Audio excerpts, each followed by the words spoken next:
Très bien, nous avons vu le store, nous allons voir maintenant comment nous pouvons changer le state en dehors du contexte de React. Ça veut dire quoi? Ça veut dire que nous ne sommes pas limités à la modification de l'état uniquement à l'intérieur des composants React. Ça va offrir une grande flexibilité dans la manière dont vous allez gérer l'état de votre application.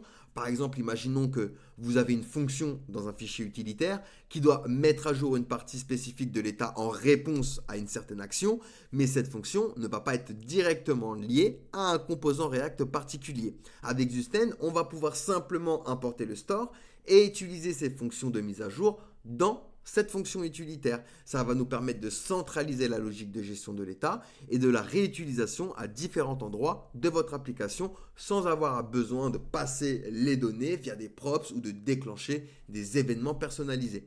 Donc par exemple ici, je vais modifier plutôt le state de compte en dehors du contexte de React. C'est-à-dire que je vais rester dans mon store, mais je vais sortir de ma variable uStore. Et par exemple, je vais donner un set intervalle à Windows. Donc je rappelle que cet intervalle, c'est une fonction qui va nous permettre d'exécuter du code à intervalles réguliers. Donc ici, il va prendre en premier lieu une fonction, en deuxième lieu un temps en millisecondes. Donc ici, 1000 millisecondes qui signifie une seconde. Et ici, donc, je vais utiliser useStore. Donc j'utilise mon store avec la méthode setState pour pouvoir changer donc mon state. Hop, nickel.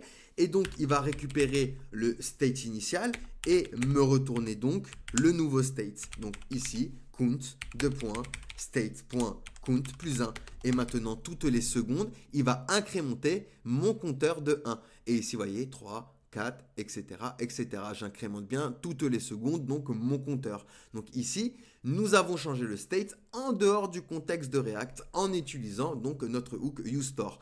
Pas besoin par contre de rajouter les autres clés qui sont liées parce que Zusten va fusionner automatiquement les clés et modifier seulement celles qui ont été modifiées. D'accord? Et on aurait très bien pu, par contre, également se le mettre dans une variable à part. Par exemple, on aurait une fonction que je vais appeler myFunc et je vais lui dire que cette fonction aura donc en paramètre une valeur qui sera de type string, d'accord, une chaîne de caractères et qui va utiliser donc uStore avec setState pour changer mon state, hop, avec name par exemple et ma valeur. Donc ici, on a une fonction qui va changer l'état en dehors du contexte de React que je vais pouvoir également appeler ici, donc dans mon composant qui en a besoin, par exemple myFunc, et je vais pouvoir utiliser du coup myFunc là où je veux.